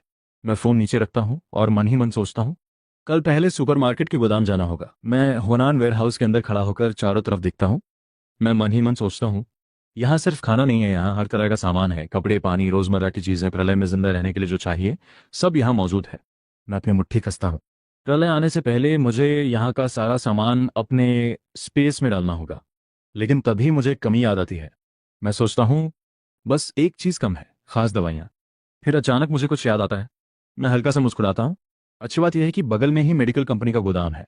मैं तुरंत वहां पहुंचता हूँ और मैनेजर जो को ढूंढता हूँ। मैं कहता हूँ, मैनेजर जो, मुझे कुछ खास दवाइयाँ चाहिए। हम दोनों गोदाम संभालते हैं, थोड़ा मदद कर दीजिए। मैनेजर जो तुरंत सिर हिलाकर कहता है, छोटे जान, मैं मदद करना चाहता हूँ लेकिन गोदाम का हर सामान रिकॉर्ड में जाता है, ये आसान नहीं है। मैं थोड़ा आगे झुककर कहता हूँ, अगर दवाइयाँ मिल जाएं तो मैं मार्केट रेट से दोगुना पैसा दूंगा। ये सुनते ही मैनेजर जू की आंखें बदल जाती हैं। वो तुरंत कहता है, दोगुना? मैं कहता हूँ, हाँ, बस माल मेरे पास पहुंचना चाहिए। कुछ सेकंड सोचने के बाद वो हंस देता है, ठीक है, डील पक्की। मैं मन ही मन सोचता हूँ, पैसे सच में हर दरवाज़ा खोल देते हैं। फिर मैं अपने सुपरवाइजर के ऑफिस में जाता हूँ। मैं कहता हूँ, सर, मुझे 20 दिन की छुट्टी चाहिए, गांव में मेरे परिवार के एक बुजुर्ग का देहांत हो गया है। मेरा मैनेजर बिना ज़्यादा पूछे हाथ हिलाकर कहता है, ठीक है, ठीक है, छुट्टी मंजूर है। मैं तुरंत मुस्कुराकर कहता हूँ, बहुत धन्यवाद सर, आप तो मेरे भगवान निकले। जोपेंग हाथ में 2 टिकट लेकर यूकिंग के पास जाता है और कहता है, यूकिंग, मेरे पास कॉन्सर्ट की 2 टिकट हैं, चलो साथ में चलते हैं। यूकिंग मुस्कुराकर जवाब देती है, धन्यवाद जोपेंग, लेकिन उस रात मेरा पहले से किसी दोस्त के साथ प्लान है। सच में बहुत अफसोस है। जोपेंग मजबूरी में सिर हिलाता है, ठीक है। उसी समय पीछे से कोई ताना मारते हुए कहता है, वाह जांगी, तुम तो बड़े आदमी निकले। वो आदमी मेरी तरफ देखकर बोलता है, एक मर्द होकर तुम औरत से सामान उठवा रहे हो, तुम्हें शर्म नहीं आती? मैं उसकी तरफ देखता हूँ लेकिन कुछ नहीं बोलता। वो आदमी फिर कहता है, यूकिंग आज सुबह से कमर दर्द की शिकायत कर रही है और तुम फिर भी उससे काम करवा रहे हो। आसपास खड़े लोग भी हमारी तरफ देखने लगते हैं, लेकिन मैं अंदर ही अंदर सिर्फ एक बात सोच रहा हूँ, इन लोगों को अभी भी लगता है कि दुनिया हमेशा ऐसी ही रहेगी। यूकिंग जल्दी से बीच में आकर कहती है, कोई बात नहीं, कोई बात नहीं, बस थोड़ा भारी सामान उठाते समय मेरी कमर मुड़ गई थी। वो माहौल शांत करने की कोशिश करती है। तभी जोपेंग मेरी तरफ देखकर कहता है, कम से कम इलाज के लिए कुछ पैसे तो दो, 500 रुपये दे दो उसे। मैं सीधे उसकी तरफ देखकर जवाब देता हूँ, सामान उठाने की बात उसने खुद कही थी, मैंने उससे मदद मांगी ही नहीं। फिर मैं ठंडी आवाज में कहता हूँ, और तुम होते कौन हो मुझे आदेश देने वाले? जोपेंग मेरी आवाज सुनकर थोड़ा पीछे हटता है। वो कहता है, तुम इतना चिल्ला क्यों रहे हो, मैं तो बस बात कर रहा था। फिर वो यूचिंग की तरफ मुड़कर कहता है, तुम आगे से इससे थोड़ा दूर ही रहना। मैं मन ही मन हंसता हूँ। इसे लग रहा है कि वो कोई हीरो बन रहा है। उधर यूकिंग मुझे चुपचाप देख रही होती है। वो मन ही मन सोचती है, जांगी शायद सच में कोई अमीर घर का लड़का है, नहीं तो इतना दबदबा कैसे हो सकता है। फिर वो तुरंत अपने मन में फैसला करती है, मुझे इसे अच्छे से पकड़ कर रखना होगा। कुछ देर बाद वो मेरे पास कॉल करती है। जांगी, तुम आजकल बहुत अजीब व्यवहार कर रहे हो। मैं कुछ नहीं बोलता हूँ। फोन पर युकीन मुझसे पूछती है, जांगी, तुम आजकल बहुत अजीब हो गए हो। पहले सामान जमा करना, फिर घर की मरम्मत, क्या सच में कुछ होने वाला है? मैं उसकी बात सुनकर मन ही मन सोचता हूँ, लगता है इसे थोड़ा शक होने लगा है। लेकिन फिर मैं खुद से कहता हूँ, तो क्या हुआ, अब कुछ भी बदलने वाला नहीं है। फोन पर यूकिंग फिर कहती है, हम दोनों की बात भी पहले से बहुत कम हो गई है, मुझे थोड़ा अकेलापन लग रहा है। मैं शांत आवाज में जवाब देता हूँ, मैं अभी बहुत व्यस्त हूँ, मैं कॉल खत्म कर देता हूँ। कुछ दिन बाद मैं अपने कमरे में खड़ा होकर सामने रखा सुरक्षा सामान देखता हूँ। मैं मन ही मन सोचता हूँ, सिर्फ कुछ दिनों में ही सुरक्षा सिस्टम तैयार हो गया। मैं उन बुलेट प्रूफ प्लेट्स और सुरक्षा गियर को देखते हुए सोचता हूँ, सही लोगों को ढूंढना बेकार नहीं गया। तभी डोरबेल बजती है। मैं दरवाज़ा खोलता हूँ। डिलीवरी वाला आदमी कहता है, सर आपका पार्सल, कृपया चेक कर लीजिए। मैं कहता हूँ, ठीक है, धन्यवाद। मैं सारे बॉक्स अंदर रखकर खोलता हूँ। अंदर अलग अलग दवाइयाँ और मेडिकल सप्लाई भरी होती हैं। मैं बॉक्स गिनते हुए सोचता हूँ, दवाइयाँ 5 हिस्सों में भेजी गई हैं। फिर मैं मन ही मन कहता हूँ, लगता है जो हेरुन बस इतना ही इंतजाम कर पाया। फोन पर मैनेजर चेंग मुझसे कहता है, जांगी, आपका सेफ हाउस पूरी तरह तैयार हो चुका है, आप आज आकर निरीक्षण कर सकते हैं। मैं तुरंत वहां पहुंचता हूँ। दरवाजा खुलते ही मैं अंदर का पूरा सेटअप देखकर कुछ सेकंड चुप रह जाता हूँ। मैं मन ही मन सोचता हूँ, सच में ये लोग देश की टॉप सिक्योरिटी कंपनी है। जानमांग सिक्योरिटी कंपनी का मैनेजर मेरे साथ चलते हुए कहता है, हमने आपकी मांग के अनुसार पूरे घर में 200 मिलीमीटर मोटी एलॉय प्लेट्स लगाई हैं। मैं दीवारों को हाथ लगाकर देखता हूँ। वो आगे कहता है, आपने फायरप्लेस मांगा था, इसलिए हमने हाई लेवल हीटिंग सिस्टम भी लगाया है। इससे 99.9% तापमान अंदर सुरक्षित रहेगा। मैं धीरे से सिर हिलाता हूँ। फिर मैनेजर चैन मुझे वेंटिलेशन सिस्टम दिखाते हुए कहता है, पूरा एयर सिस्टम मिलिट्री ग्रेड है, सभी पाइपलाइन और बाहरी हिस्से बुलेट प्रूफ और ब्लास्ट रेसिस्टेंट है। मैं अंदर ही अंदर संतुष्ट महसूस करता हूँ। फिर वो मुझे मॉनिटर रूम में ले जाता है। दीवार भर स्क्रीन चमक रही होती है। वो कहता है, और सबसे जरूरी चीज, आपकी सुरक्षा के लिए पूरी बिल्डिंग में मॉनिटरिंग सिस्टम लगाया गया है। मैं स्क्रीन की तरफ देखता हूँ। मैनेजर चेन आगे कहता है, कुल 300 कैमरे लगाए गए हैं, आप हर फ्लोर और हर कोने पर नजर रख सकते हैं। मैं कुछ देर सब देखकर कहता हूँ, तुम लोगों ने उम्मीद से बेहतर काम किया है, मैं बहुत संतुष्ट हूँ। वो हल्की मुस्कान के साथ जवाब देता है, आपको संतुष्ट करना हमारी जिम्मेदारी है। फिर वो कहता है, अगर कोई समस्या नहीं है तो कृपया 3 महीने के अंदर बाकी भुगतान पूरा कर दीजिए। मैं बिना हिचक जवाब देता हूँ, जरूर। मैं अपने सेफ हाउस के अंदर खड़ा होकर चारों तरफ देखता हूँ। मैं मन ही मन सोचता हूँ, कुछ ही दिनों में प्रलय शुरू हो जाएगा और उस समय ये बाकी पैसे देने का कोई सवाल ही नहीं उठता। मैं हल्का सा हंसता हूँ। सिर्फ 1 करोड़ एडवांस देकर मैंने करोड़ों का सेफ हाउस बनवा लिया। फिर अचानक मैं रुक जाता हूँ। मैं सोचता हूँ, नहीं, अभी भी एक चीज़ रह गई है। और यही पल मुझे याद आता है, पानी। मैं तुरंत गंभीर हो जाता हूँ। प्रलय में सबसे ज़रूरी चीज़ खाना नहीं, पानी होगा। मेरे दिमाग में पिछली ज़िंदगी की यादें घूमने लगती हैं। मैं सोचता हूँ, जब बर्फीली तबाही आएगी तब हर जगह मोटी बर्फ जम जाएगी, लोगों को बर्फ तोड़कर पानी निकालना पड़ेगा। मैं अपनी मुट्ठी कसता हूँ। उस समय बाहर का तापमान -170 तक चला जाएगा, बाहर कुछ मिनट रहना भी मौत जैसा होगा। मैं तुरंत फैसला करता हूँ, मुझे अभी से बहुत सारा पानी जमा करना होगा। कुछ देर बाद मैं पानी के बड़े कंटेनर मंगवाना शुरू कर देता हूँ। तभी अंकल यू मुझे देखकर पूछते हैं, छोटे जांग, तुम इतना सारा पानी क्यों खरीद रहे हो? मैं उनकी तरफ देखता हूँ। अंकल यू फिर कहते हैं, अगर किसी चीज़ में मदद चाहिए हो तो बता देना, मैं हाथ बटा दूंगा। मैं कुछ सेकंड चुप रहता हूँ। पिछली जिंदगी की याद मेरे दिमाग में आती है। मैं मन ही मन सोचता हूँ, उस समय जब बाकी लोग जानवर बन चुके थे तब अंकल यू उन गिने चुने अच्छे लोगों में से थे जिन्होंने आखिर तक इंसानियत नहीं छोड़ी। मैं उनकी तरफ देखकर कहता हूँ, अंकल यू, मुझे अंदर की खबर मिली है। वो हैरानी से पूछते हैं, किस बात की? मैं धीरे से जवाब देता हूँ, इस साल मौसम बहुत असामान्य है, ये सर्दी सामान्य नहीं होने वाली। मैं अंकल यू से कहता हूँ, आप भी थोड़ा सामान जमा कर लीजिए। अंकल यू हैरानी से पूछते हैं, छोटे जांग, ये बात सच है? खबर भरोसेमंद है क्या? मैं गंभीर आवाज में जवाब देता हूँ, इस बार की सर्दी बहुत खराब होने वाली है। फिर मैं सामने रखी पानी की बोतलों और सामान की तरफ इशारा करके कहता हूँ, मैं इतना सामान जाग में नहीं खरीद रहा, आप भी थोड़ा इंस्टेंट नूडल्स और मिनरल वाटर जमा कर लीजिए। अंकल यू कुछ सेकंड सोचते हैं, फिर सिर हिलाकर कहते हैं, मैं वैसे भी अकेला रहता हूँ, अगर तुम कह रहे हो तो थोड़ा सामान रख लेना बुरा नहीं है। तभी पीछे से एक आदमी हंसते हुए बोलता है, अरे छोटे जांग, ऐसी बातें बाहर मत करो, लोग तुम्हें अफवाह फैलाने वाला समझेंगे। वो आदमी आगे कहता है, कहीं ऐसा ना हो कि कोई रिपोर्ट कर दे और फिर तुम्हें पूछताछ के लिए उठा ले जाए। दूसरा आदमी हंसते हुए बोलता है, इसे मत सुनो, ये पिछले कुछ दिनों से पागलों की तरह सामान खरीद रहा है, घर तुड़वा रहा है, पता नहीं इसे क्या हो गया है। मैं उनकी तरफ देखता हूँ लेकिन कुछ नहीं कहता। तभी अंकल यू उन लोगों की तरफ देखकर कहते हैं, ऐसा मत बोलो, छोटे जान अच्छा लड़का है, वो दूसरों की मदद करने वाला इंसान है। मैं शांत आवाज में कहता हूँ, जो बताना था मैं बता चुका। फिर मैं उन सबकी तरफ देखकर कहता हूँ, अब विश्वास करना या नहीं करना वो तुम लोगों की मर्जी है। मैं मन ही मन सोचता हूँ, अब अगले कुछ दिनों में मुझे सिर्फ एक काम करना है। मैं अपनी मुट्ठी कसता हूँ, मेरे पास जितना भी पैसा बचा है उसका एक एक रुपया खर्च करना होगा। मेरी नज़र हथियारों पर जाती है। माचिटे कुल्हाड़ी क्रॉसबो। मैं सोचता हूँ सिर्फ सामान जमा करने से कुछ नहीं होगा। मैं हथियार उठाकर लगातार अभ्यास करना शुरू करता हूँ। वार करना, बचाव करना, तेजी से हमला बदलना। हर प्रैक्टिस के साथ मेरे दिमाग में पिछली जिंदगी की मौतें घूमती रहती हैं। मैं खुद से कहता हूँ, इस बार मैं डरूंगा नहीं। जो लोग प्रलय से डरते हैं वही सबसे पहले मरते हैं। कुछ देर बाद मैं रुकता हूँ और अचानक मुझे एक पुरानी बात याद आती है। मैं सोचता हूँ, पिछली जिंदगी में गोदाम के बड़े अधिकारियों को पहले ही प्रलय की खबर मिल गई थी। उन्होंने चुपचाप बहुत सारा सामान गायब कर दिया था। मेरी आंखें धीरे धीरे ठंडी हो जाती हैं। मैं सामने फैले विशाल गोदाम को याद करता हूँ। इतना बड़ा गोदाम, यहाँ की सप्लाई किसी छोटे शहर को कई साल चला सकती है। फिर मैं तुरंत फैसला करता हूँ, मैं आखिरी दिन का इंतजार नहीं कर सकता। मुझे पहले ही कदम उठाना होगा। उस रात मैं गोदाम पहुंचता हूँ। बाहर कड़ाके की ठंड चल रही होती है।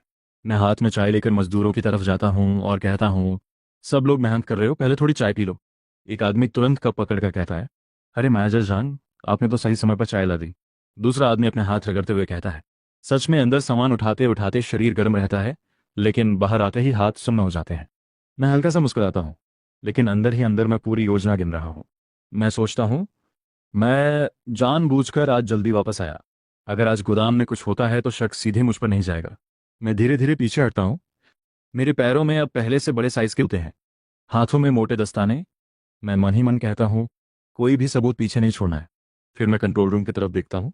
सारे कैमरे और रिकॉर्डिंग सिस्टम पहले ही बंद किए जा चुके हैं। मैं धीरे धीरे गोदाम के अंदर बढ़ने लगता हूँ। मैं धीरे धीरे गोदाम के सबसे अंदर वाले हिस्से में पहुंचता हूँ। फिर मैं बिना समय बर्बाद किए अपना स्पेस खोल देता हूँ। मेरे सामने रखा सामान एक एक करके गायब होने लगता है। मैं मन ही मन गिनता जाता हूँ।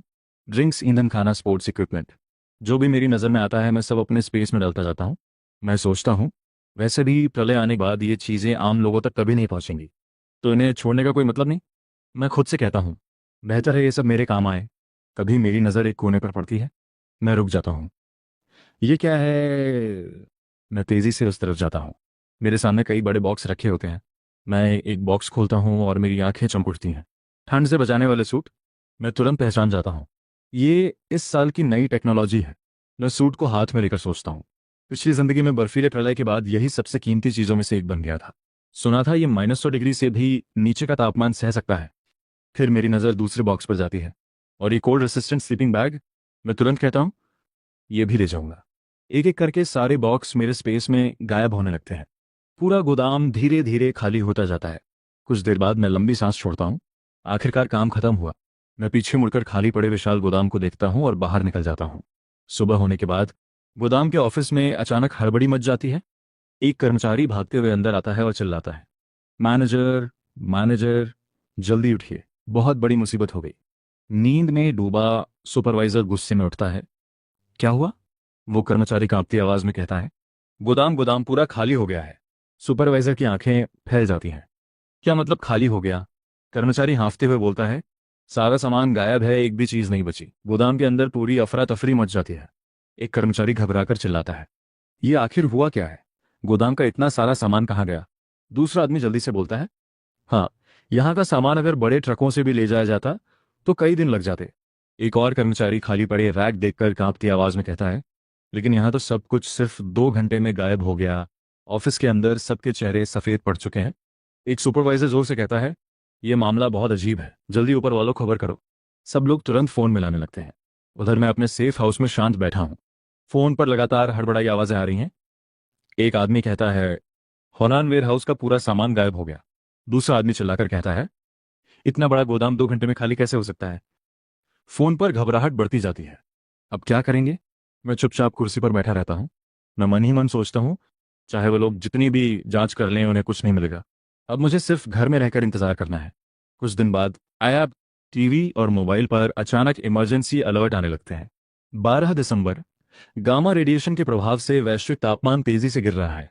सभी नागरिक सावधानी बरतें, गर्म रहें और जरूरत ना हो तो बाहर ना निकलें। मैं स्क्रीन को देखते हुए धीरे से कहता हूँ, आखिरकार ये शुरू हो गया। खिड़की के बाहर आसमान धीरे धीरे काला पड़ने लगता है। कुछ ही सेकंड बाद पूरे शहर की बिजली अचानक झपकती है। फिर धड़ाम, बाहर कहीं बहुत जोरदार आवाज़ गूंजती है। मैं तुरंत खिड़की की तरफ मुड़ता हूँ और अगले ही पल मेरी आंखें सिकुड़ जाती हैं, क्योंकि बाहर गिरती पहली बर्फ सामान्य बर्फ नहीं थी। बाहर बर्फ लगातार गिर रही थी। ग्रुप में लोग इस अचानक बदले मौसम को लेकर बातें करने लगे। किसी ने कहा, यह कैसा मौसम है यार, टेम्परेचर तो -10 डिग्री से भी नीचे चला गया है, लगता है कल तक सड़कें पूरी तरह बर्फ से जम जाएंगी। फिर काम पर कैसे जाएंगे? किसी और ने जवाब दिया, इतनी ज़्यादा बर्फ पड़ रही है, कल तो सीधी छुट्टी मिल जाएगी। एक व्यक्ति खुशी से बोला, साउथ से होने की वजह से मैंने पहली बार इतनी ज़्यादा बर्फ देखी है, मैं तो बहुत एक्साइटेड हूँ। मैं ग्रुप के मैसेजेस पढ़कर चुप रहा। मैंने सोचा उन्हें अभी पता नहीं था कि आगे क्या होने वाला है। मौसम लगातार और ठंडा होता जाएगा, ये बर्फ रुकने वाली नहीं थी। दुनिया जल्द ही आइस एज अपोकलिप्स में प्रवेश करने वाली थी। मैं अपने सेफ हाउस में आराम से बैठा था। बाहर की ठंड लगातार बढ़ रही थी, लेकिन मेरे पास पहले से जमा किया हुआ सामान था, इसलिए मुझे कोई परेशानी नहीं थी। तभी सुबह सुबह मेरा फ़ोन बज उठा। मैंने फ़ोन उठाया और पूछा, इतनी सुबह फ़ोन क्यों किया? फ़ोन पर लियोलान थी। उसने शिकायत भरे लहजे में कहा, झांगी, आज बाहर बहुत ज़्यादा ठंड है। तुमने पहले से इतना सामान जमा कर रखा था? क्या तुम्हें पहले से पता था कि तापमान अचानक गिरने वाला है? मैं मन ही मन सोचने लगा, लगता है इसे कुछ शक होने लगा है। फिर मैंने शांत आवाज़ में कहा, नहीं, मुझे बस एक दोस्त से इसके बारे में सुनने को मिला था। मुझे भी नहीं लगा था कि ठंड इतनी खतरनाक हो जाएगी। मेरी बात सुनकर लियोलान नाराज़ हो गई। उसने कहा, झांगी, तुम भी कमाल हो, ऐसी बात मुझे पहले बता देते। तुम्हारी वजह से मैं इतनी ठंड में फंस गई। उसकी बात सुनकर मुझे गुस्सा आ गया। मैं मन ही मन सोचने लगा, वाह, खुद कोई तैयारी नहीं की और दोष मुझे दे रही है। मुझे उससे और बहस करने का कोई मतलब नहीं लगा, इसलिए मैंने फ़ोन काट दिया। उधर लियोलान और भी भड़क गई। वो गुस्से में बोली, झांगी, तुमने मेरी बेइज्जती की और फ़ोन भी काट दिया। रुको, मैं तुम्हें इसका हिसाब ज़रूर दूंगी। फ़ोन कटने के बाद मैंने टीवी चालू किया। टीवी पर न्यूज़ एंकर बता रहा था, एक शक्तिशाली ठंडी हवा के असर से पूरी दुनिया में तापमान तेजी से गिर रहा है। मौसम विभाग इस घटना की जांच कर रहा है। लोग से अपील की जाती है कि गर्म रहें, जरूरी न हो तो घर से बाहर ना निकलें, अफवाहों पर ध्यान न दें और घबराकर सामान खरीदने की कोशिश न करें। कृपया सरकारी निर्देशों का इंतजार करें। न्यूज़ सुनकर मुझे एहसास हुआ कि ये ठंड अभी और भी खतरनाक होने वाली है। मैंने सोचा, कल तापमान अभी भी 5 डिग्री था, लेकिन आज सीधा -65 डिग्री पहुंच गया है। सब कुछ बिल्कुल मेरी पिछली जिंदगी जैसा ही हो रहा है। तभी मेरा फोन फिर बज उठा। मैंने देखा कि कॉल लियोलान की थी। जैसे ही मैंने फोन उठाया, लियोलान ने नाराजगी से कहा, झांगी, तुमने अचानक मेरा फोन क्यों काट दिया? फिर उसने बेचारगी दिखाते हुए कहा, बाहर बहुत बर्फ पड़ रही है, मैं घर से निकल भी नहीं सकती। तुमने पहले इतना सारा खाना स्टोर किया था ना, क्या तुम मुझे थोड़ा सा उधार दे सकते हो? बर्फ रुकने के बाद मैं सब वापस कर दूंगी। उसकी बात सुनकर मैं मन ही मन हंस पड़ा। मैंने सोचा, ये लड़की सच में बेवकूफ़ नहीं है। इसे पता है कि इतनी भारी बर्फबारी के बाद खाने पीने की चीज़ों की कीमत आसमान छूने वाली है, इसलिए ये अभी से मेरे पास मदद मांगने आ गई है। मैंने फिर सोचा, लेकिन इस बार तुम मुझसे कोई फ़ायदा नहीं उठा पाओगी। मैंने जानबूझकर दुखी बनने का नाटक किया और कहा, अरे, ये बात पहले बतानी चाहिए थी, मेरे घर का भी लगभग सारा राशन खत्म हो चुका है। इतना कहकर मैंने उसे एक फ़ोटो भेज दी। फोटो में आज सुबह का मेरा नाश्ता था। मैंने मुस्कुराते हुए कहा, देखो, आज सुबह मैंने बस एक साधारण सा स्टेक बनाया था।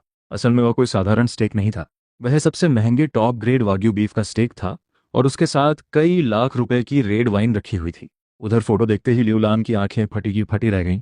उसने हैरानी से कहा, हम दोनों एक ही बिल्डिंग में रहते हैं, फिर झांगी पर इस भयानक ठंड का कोई असर क्यों नहीं पड़ रहा? फोटो में गर्मागर्म स्टेक और महंगी वाइन देखकर उसका चेहरा जलन से भर गया।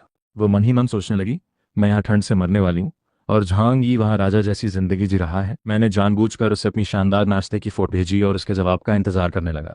कुछ ही देर बाद लियोलान ने मीठे आवाज में कहा, वाह, कितना अच्छा लग रहा है, मुझे भी स्टेक खाना है और रेड वाइन पीनी है। उसकी बात सुनकर मैं मुस्कुरा दिया। मैंने सोचा, अब शायद इसे समझ आ गया होगा कि मैं इसकी मदद करने वाला नहीं हूँ, लेकिन मैं उसे अच्छी तरह जानता था। मैंने मन ही मन सोचा, अगर इसे कुछ चाहिए तो ये सीधे मांगने के बजाय किसी न किसी तरह हासिल करने की कोशिश करेगी। तभी उसके अगले मैसेज आए। उन्हें पढ़ते ही मैं हंस पड़ा। मैंने सोचा, वाह लियोलान, तुम अभी भी नहीं सुधरी। उधर लियोलान मेरी फोटो देखकर गुस्से से तिलमिला रही थी। उसने दांत पीसते हुए सोचा, झांगी, तुम्हारी हिम्मत कैसे हुई? मैं यहाँ ठंड और भूख से परेशान हूँ और तुम मेरे सामने आराम से स्टेक और रेड वाइन का मजा ले रहे हो। उसका गुस्सा बढ़ता जा रहा था, जबकि मैं अपने गर्म और सुरक्षित घर में आराम से बैठा था। मैंने खिड़की के बाहर गिरती बर्फ को देखा और हल्का सा मुस्कुराया। मैं अपने घर में था, तभी सोसाइटी के डायरेक्टर का मैसेज आया। उसने कहा, सभी लोग घबराएं नहीं, ये सिर्फ तापमान गिरने की वजह से हुआ है। ज़्यादा से ज़्यादा 2-3 दिन में मौसम फिर से सामान्य हो जाएगा। कोई भी राशन जमा करने या सामान खरीदने की होड़ न लगाए, हमारी कमेटी सभी की मदद करेगी। उसकी बात सुनकर एक निवासी ने कहा, लेकिन इतनी बर्फ पड़ रही है, अगर घर में थोड़ा राशन भी न रखा तो हम क्या खाएंगे? दूसरे निवासी ने कहा, हम तो बस कुछ सब्जियां और ज़रूरी सामान खरीदना चाहते हैं, इसमें क्या गलत है? डायरेक्टर नाराज होकर बोली, तुम लोग ऐसा करके हमारे लिए और परेशानी पैदा कर रहे हो। अगर सब लोग सामान जमा करने लगेंगे तो चीज़ों की कीमतें बढ़ जाएंगी। फिर उसने सख्त लहजे में कहा, जो भी राशन जमा करके लोगों में डर फैलाने की कोशिश करेगा, मैं उसकी शिकायत करूंगी। इसके बाद उसने अचानक मेरा नाम ले लिया। उसने कहा, झांगी को ही देख लो, इसने पहले से ही घर में बहुत सारा सामान जमा कर रखा है। ये बिल्कुल गलत उदाहरण है। फिर उसने चेतावनी देते हुए कहा, अब हालात गंभीर हैं। अगर मुझे दोबारा किसी के पास ज़रूरत से ज़्यादा सामान जमा मिला तो मैं उसे बिल्कुल नहीं छोड़ूंगी। उसकी बात सुनकर मैं हंस पड़ा। मैंने सोचा, ये बूढ़ी औरत सच में मेरे पीछे पड़ गई है। खुद कुछ नहीं समझती और हर बात में मुझे ही निशाना बनाती है। डायरेक्टर सबके सामने खड़ी होकर बोली, मैं अपनी बात साफ कह रही हूँ। जो भी बाहर जाकर सामान जमा करने की कोशिश करेगा, फिर मुझसे कोई उम्मीद मत रखना। उसकी बात सुनकर एक निवासी ने कहा, लिन आंटी, आपको पता है ये बर्फबारी कितने दिन चलेगी? अगर ये बहुत लंबे समय तक चली तो जब सबके पास खाने पीने की कमी हो जाएगी, तब उसकी जिम्मेदारी कौन लेगा? दूसरे निवासी ने भी कहा, हाँ, अगर आप हमें अभी राशन जमा नहीं करने देंगी और बाद में खाने पीने की कमी हो गई तो उसका जिम्मेदार कौन होगा? क्या आप इसकी जिम्मेदारी लेंगी? मैं भी वहीं खड़ा उनकी बातें सुन रहा था। दोनों की बातें सुनकर लिन आंटी का चेहरा खूबसूरत हो गया, लेकिन सवालों का जवाब देने के बजाय उसने अचानक मेरी तरफ उंगली कर दी। उसने कहा, झांगी, ऐसे समय में लोगों को भड़काने की कोशिश मत करो। तुम्हारा यह व्यवहार नियमों के खिलाफ है। उसकी बात सुनकर मैं हंस पड़ा।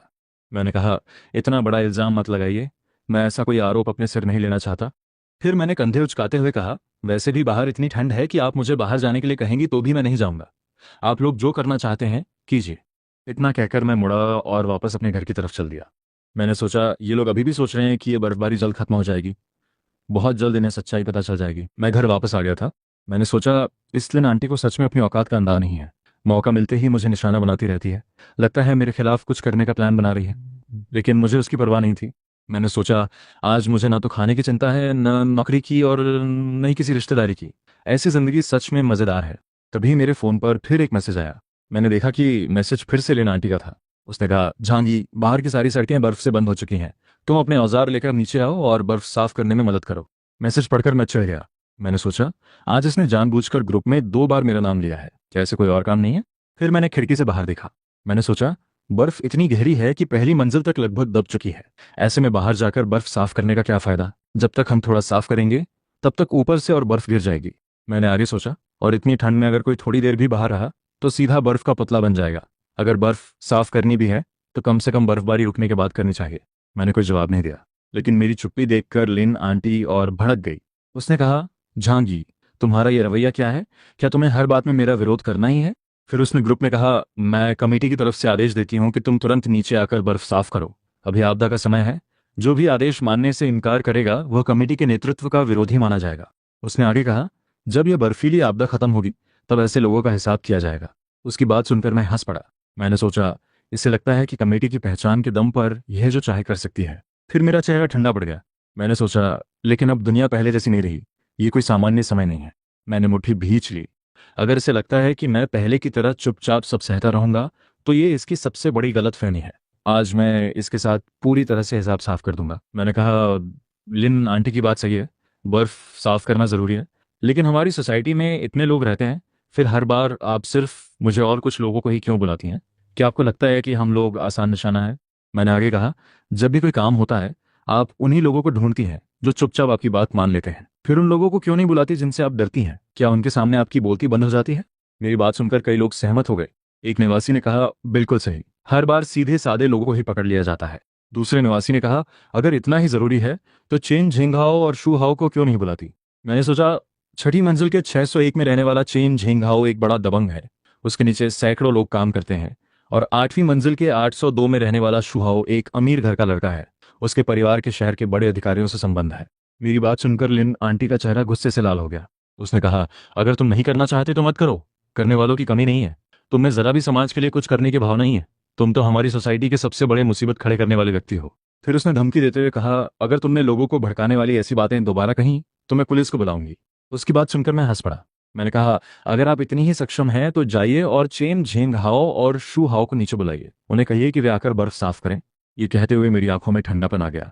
मैंने सोचा, पिछली जिंदगी में चेन झेंगहाओ ही वो आदमी था जिसने कुल्हाड़ी लेकर सबसे पहले मेरे घर का दरवाजा तोड़ा था, और शू हाओ वही था जिसने सबसे पहले मुझ पर चाकू चलाया था। मैंने आगे सोचा, बाकी पड़ोसी भी कोई अच्छे लोग नहीं थे। आखिर तक जो लोग बचे थे उनमें से कोई भी बेगुनाह नहीं था। मेरे शरीर पर लगे हर घाव में उनका भी हिस्सा था। मैंने मुट्ठियां भींच लीं। मैंने सोचा इसलिए इस बार मुझे किसी की परवाह नहीं है और मैं किसी को भी कोई इज्जत देने वाला नहीं हूँ। मेरी बात सुनकर लिन आंटी का चेहरा उतर गया। उसने सोचा ये झांग ये भी कम नहीं है, सबके सामने चेन झेंग हाओ और शू हाओ का नंबर दिया। अगर मैं अब पीछे हट गई तो लोग मेरा मजाक उड़ाएंगे, फिर मेरी बात कौन मानेगा। इसके बाद उसने ग्रुप में चेन झेंग हाओ और शू हाओ दोनों को टैग किया। उसने कहा सोसाइटी हमारा घर है, बर्फ साफ करने के लिए सबको मिलकर काम करना चाहिए। उम्मीद है कि जिनके पास समय है वे औजार लेकर बाहर आएं और बर्फ साफ करने में मदद करें। चेन झेंगाओ सबसे पहले भड़क गया। उसने कहा बर्फ साफ करूं? तुम्हारा दिमाग खराब हो गया है क्या? क्या तुम अंधी हो? बाहर नहीं दिख रहा कितनी बर्फ गिर रही है? फिर उसने कहा अगर दिमाग में कोई दिक्कत है तो जाकर इलाज करवाओ, यहाँ बैठकर बकवास मत करो, और अगर दोबारा मुझे टैग किया तो मैं तुम्हें जान से मार दूंगा, समझी? इसके बाद शू हाओ ने जवाब दिया। उसने कहा तुम लोग बर्फ साफ करो या मत करो, उससे मुझे क्या लेना देना। मैं हर महीने मेंटेनेंस फीस देता हूँ, अगर हमारे जैसे लोगों के पैसे ना हो तो तुम कमेटी वालों का गुजारा ही ना हो। फिर उसने कहा और ऊपर से ऐसे रौब झाड़ रहे हो जैसे सोसाइटी के मालिक तुम ही हो, सच में मजाक है। इतना कहकर उसने कहा आओ बेबी एक फोटो लेते हैं।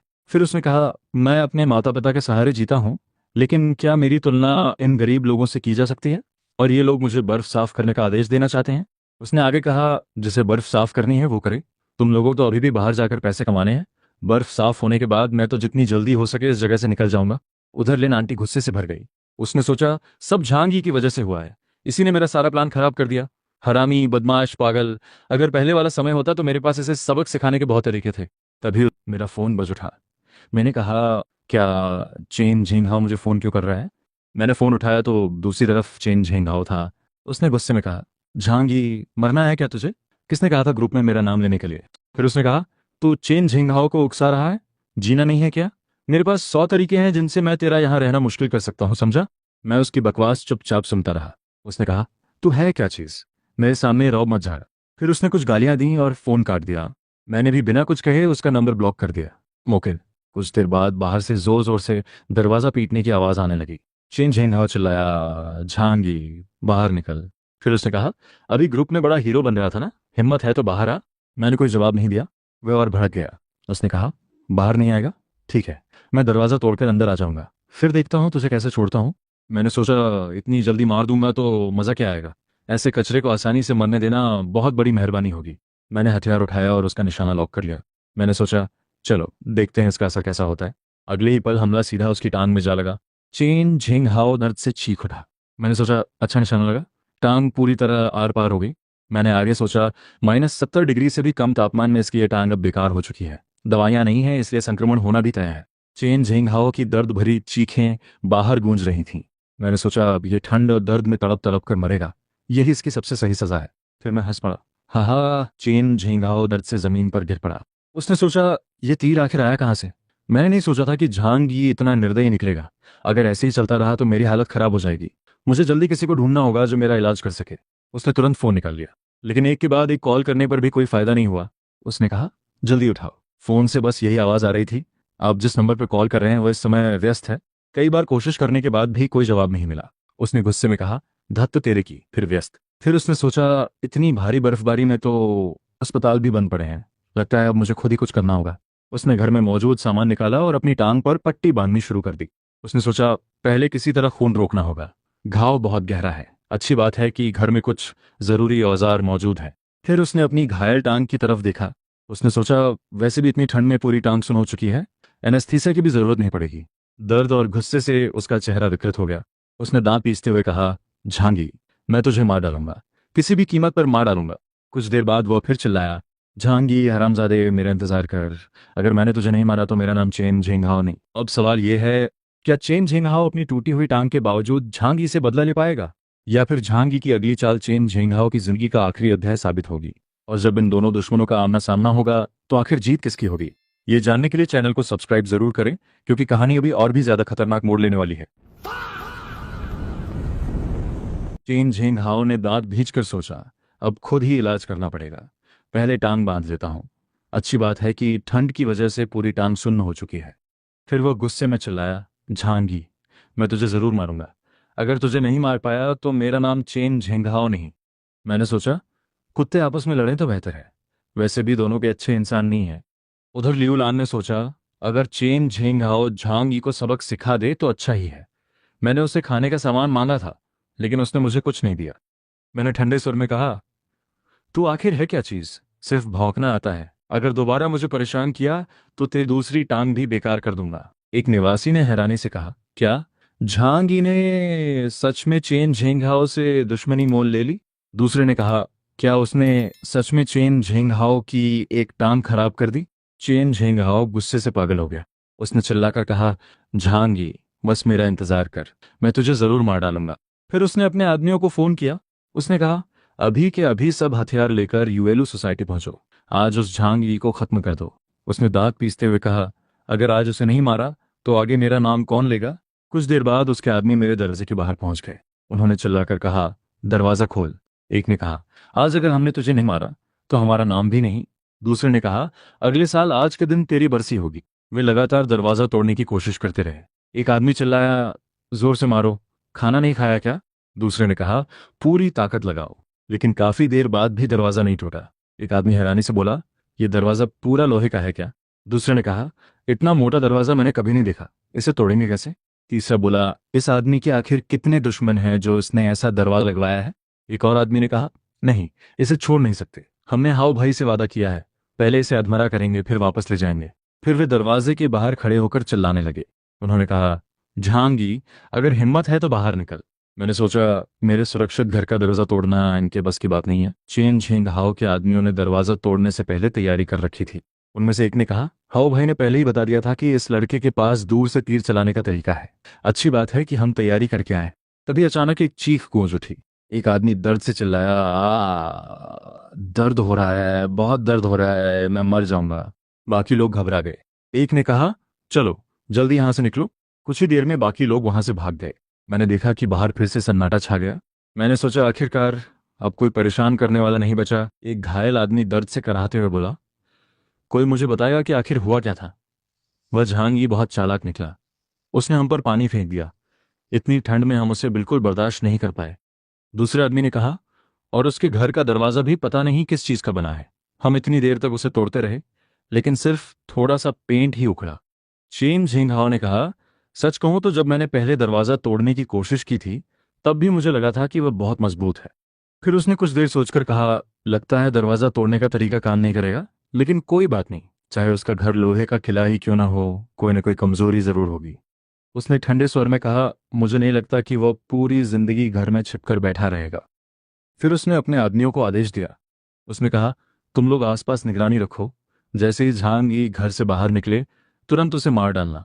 सबने एक साथ कहा, समझ गए हाँ भाई। एक आदमी ने दांत पीसते हुए कहा, उसने हमारी यह हालत कर दी है, अगर वो बाहर निकला तो हम उसे छोड़ेंगे नहीं। मैं अपने सुरक्षित घर में आराम से बैठा था। मैंने सोचा, यह सुरक्षित घर सच में कमाल का है। जब तक ये प्रलय खत्म नहीं हो जाती मैं यहां से एक कदम भी बाहर नहीं जाने वाला। उधर बाहर कुछ निवासी अभी भी बर्फ हटाने की कोशिश कर रहे थे। एक निवासी ने कहा, अंकल, आखिर हमें कब तक बर्फ खोदनी पड़ेगी?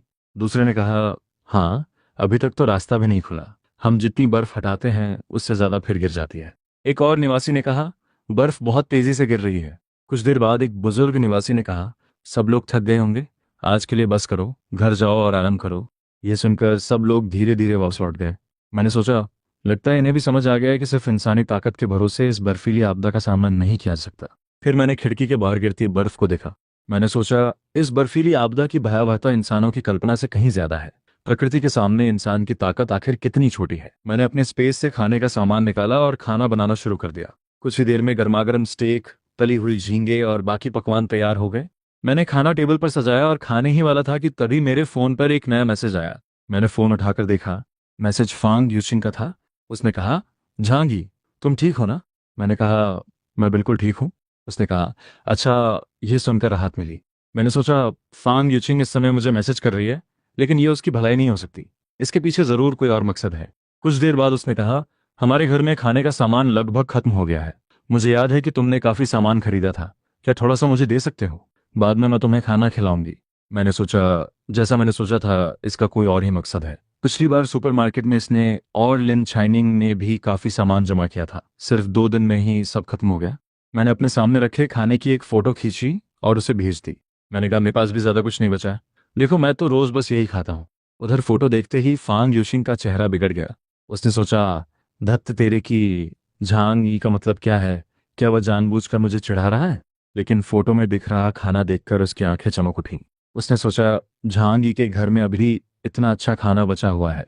तभी लिन शाइनिंग ने कहा, यूशिंग, क्यों ना तुम जहांगी से कहो कि वो तुम्हारे साथ डिनर कर सकता है। फांग यूशिंग ने सोचा, ठीक है, उसे एक मौका दिया जा सकता है। फिर उसने मुझे मैसेज भेजा। उसने कहा, खाना तो बहुत स्वादिष्ट लग रहा है, हमें भी साथ बैठकर खाना खाए हुए काफी समय हो गया है, क्यों ना आज रात तुम हमारे घर आ जाओ। यह मैसेज पढ़कर मैं हंस पड़ा। हाँ हाँ, मैंने फांग यूशिंग का मैसेज देखा और जवाब दिया, तुम मुझे डिनर पे बुलाना चाहती हो? तो फिर धन्यवाद।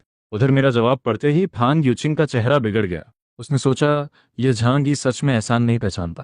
पहले मैं सोच रही थी कि इसे बैकअप विकल्प बनाकर रखूंगी, लेकिन अब इसकी जगह और नीचे चली गई है। ऐसे बेकार आदमी जिंदगी भर अकेले ही रहते हैं।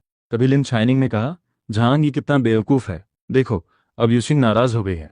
मैंने उनका चैट पढ़कर हंसते हुए सोचा, फिर शुरू हो गई।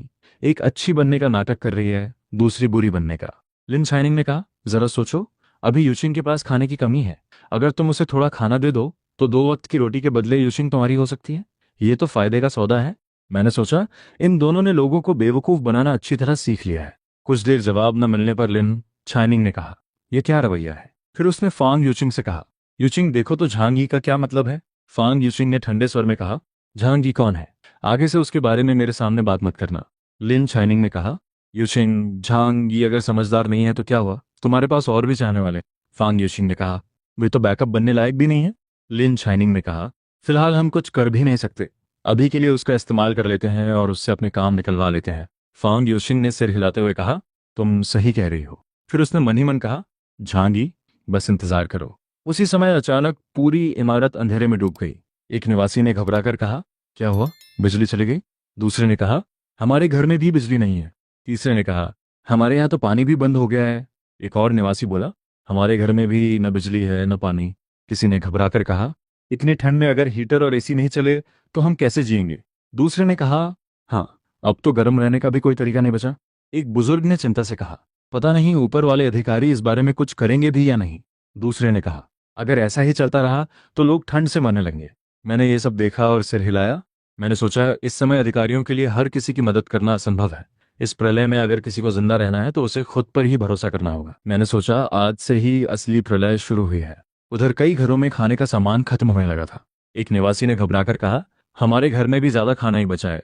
यूनिवर्सिटी बंद है और बाहर जाकर सुपरमार्केट से सामान भी नहीं ला सकते। फिर उसने लिन आंटी से कहा, लिन आंटी, आपने पहले कहा था कि सब ठीक हो जाएगा।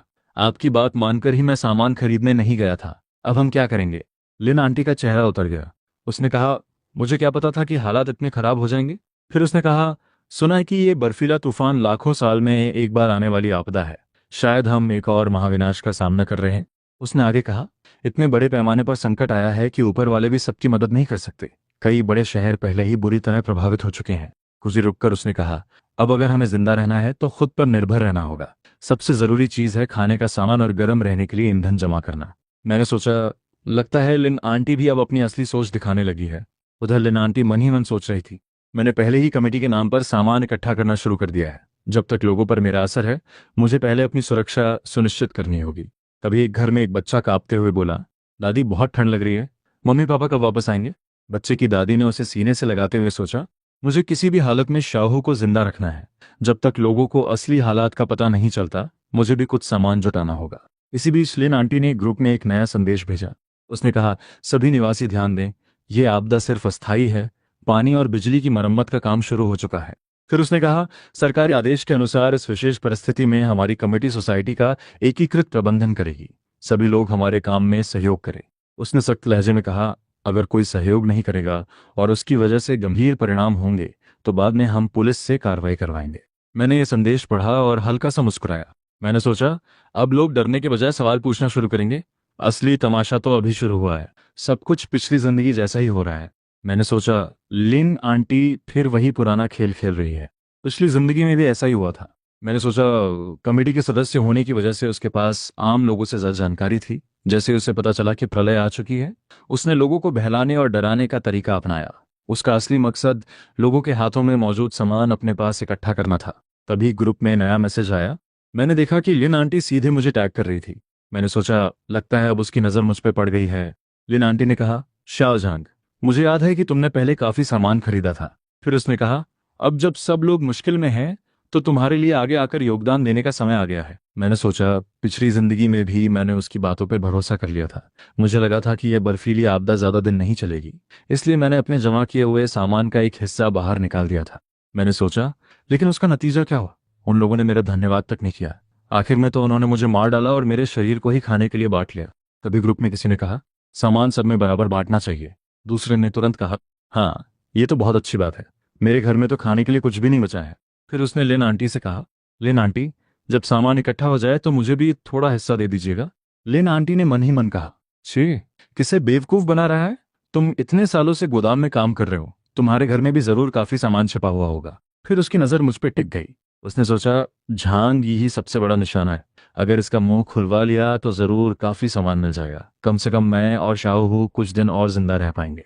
इसके बाद उसने मुझे टैग करके कहा, शाहजहां, दादी के साथ मजाक मत करो। फिर उसने कहा, तुम तो गोदाम के मैनेजर हो, तुम्हारे घर में खाने पीने का सामान जरूर होगा। उसने गंभीर स्वर में कहा, यह संगठन का आदेश है, तुम्हें सबके लिए योगदान देना चाहिए। अगर तुम मदद करोगे तो सभी लोग तुम्हारा एहसान याद रखेंगे। लिन आंटी ने कहा, मेरी बात मानो और अपने घर का सारा सामान दादी को दे दो। सबसे पहले तुम्हें ही उदाहरण पेश करना चाहिए। मैं हंस पड़ा। मैंने कहा, मैं तो सच कह रहा हूँ, मेरे घर में भी खाने का सामान लगभग खत्म हो चुका है। फिर मैंने कहा, ऐसा करते हैं, आप ही मुझे कुछ इंस्टेंट नूडल्स दे दीजिए। मैंने मुस्कुराते हुए कहा, आखिर आप कमेटी के सदस्य हैं, आपको ही सबसे पहले उदाहरण पेश करना चाहिए और त्याग की भावना दिखानी चाहिए। हाँ, मेरा जवाब पढ़ते ही लिन आंटी का चेहरा गुस्से से लाल हो गया। उसने कहा, झांगी, तुम हरामजादे।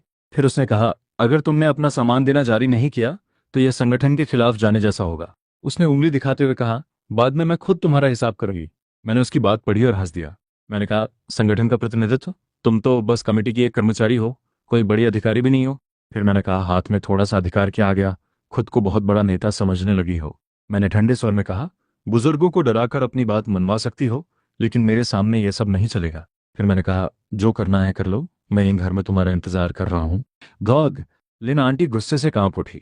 उसने सोचा, झांगी, हरामजादे, मैं इस सोसाइटी की नेता हूं और तू मेरे साथ ऐसा व्यवहार कर रहा है? फिर उसने दांत पीसते हुए सोचा, सच कहूं तो अभी इसी वक्त इसे मार डालने का मन कर रहा है। लेकिन अगले ही पल उसने खुद को शांत किया। उसने सोचा, नहीं, अभी झांगी की चिंता करने का समय नहीं है। सबसे जरूरी काम है कि लोगों को सच पता चलने से पहले जितना हो सके उतना सामान इकट्ठा कर लिया जाए। मैंने सोचा, चाहे पिछली जिंदगी हो या ये वाली, हमेशा कुछ लोग ऐसे होते हैं जो लिन आंटी की बातों में आ ही जाते हैं। मैं सोच रहा था कि हर कोई बेवकूफ नहीं होता। आम परिवारों के पास ज्यादातर सिर्फ 3 से 5 दिनों का राशन होता है। जैसे जैसे बर्फीली आपदा लंबी खिंचती जाती, खाने पीने का सामान और कम होता जाता। लेकिन सबसे मुझे कोई फर्क नहीं पड़ता था। 2 दिन बाद ग्रुप में हंगामा शुरू हो गया। लिन आंटी, आपने नहीं कहा था कि सामान इकट्ठा करके सब में बांटा जाएगा? हमारे घर का खाना खत्म हो गया है, 2 दिन हो गए, अब हमें भी कुछ दीजिए। हाँ, सबको बराबर हिस्सा मिलने वाला था ना? लिन आंटी, जवाब दीजिए, अब तो खाने को कुछ नहीं बचा, क्या हम भूख से मर जाएं? उधर लिन आंटी मैसेज पढ़ रही थी। इतनी मुश्किल से लोगों को बहलाकर जो सामान इकट्ठा किया है, क्या मैं उसे वापस कर दूं? सपने देखते रहो। तभी बगल से आवाज आई, दादी, कुछ गर्म खाने को दो। लिन आंटी अभी बच्चे को संभाल ही रही थी कि फोन बज उठा। स्क्रीन पर नाम देखकर वो चौंक गई। चेन झेंगहाओ, ये मुझे क्यों फोन कर रहा है? कॉल उठाते ही दूसरी तरफ से हंसी सुनाई दी। लिन आंटी, आपने तो कमाल कर दिया, मैं आपको कम आका था, पूरे मोहल्ले का सामान अपने हाथ में कर लिया। मैं कमेटी की सदस्य हूँ, लोगों के सामान का प्रबंधन करना मेरी जिम्मेदारी है। अच्छा, तो फिर और भी अच्छा है, हमारे घर में सामान की कमी है, जो इकट्ठा किया है जल्दी से मेरे पास भेज दो। लिन आंटी का चेहरा बदल गया। अभी नहीं, उन सामानों का आगे भी प्रबंधन करना है, अभी बांटने का समय नहीं आया है। चेन झेंघाओ की आवाज ठंडी पड़ गई। बूढ़ी औरत, मुझे बेवकूफ मत बनाओ, वो सारा सामान तुमने अपने लिए छिपा रखा है ना? बेहतर होगा चुपचाप सब मुझे दे दो, नहीं तो मैं खुद आकर ले जाऊंगा। लिन आंटी घबरा गई। तुम क्या करना चाहते हो? मैं तुम्हें चेतावनी देती हूँ, मैं कमेटी की सदस्य हूँ, कोई गड़बड़ मत करना। तो दोस्तों, अब आगे क्या होने वाला था? क्या चेन झिंगाओ सच में लिन आंटी के घर पहुंच जाएगा, या फिर हालात कोई नया मोड़ लेने वाले थे? ये सब हम जानेंगे पार्ट 4 में। अगर आपको ये कहानी पसंद आ रही है तो चैनल को सब्सक्राइब जरूर करिए, वीडियो को लाइक करके इसे और लोगों तक पहुंचाइए, और कमेंट में पार्ट 4 लिखकर बताइए कि आप अगले पार्ट का इंतजार कर रहे हैं। और हाँ, इस वीडियो को हाइप करना बिल्कुल मत भूलना।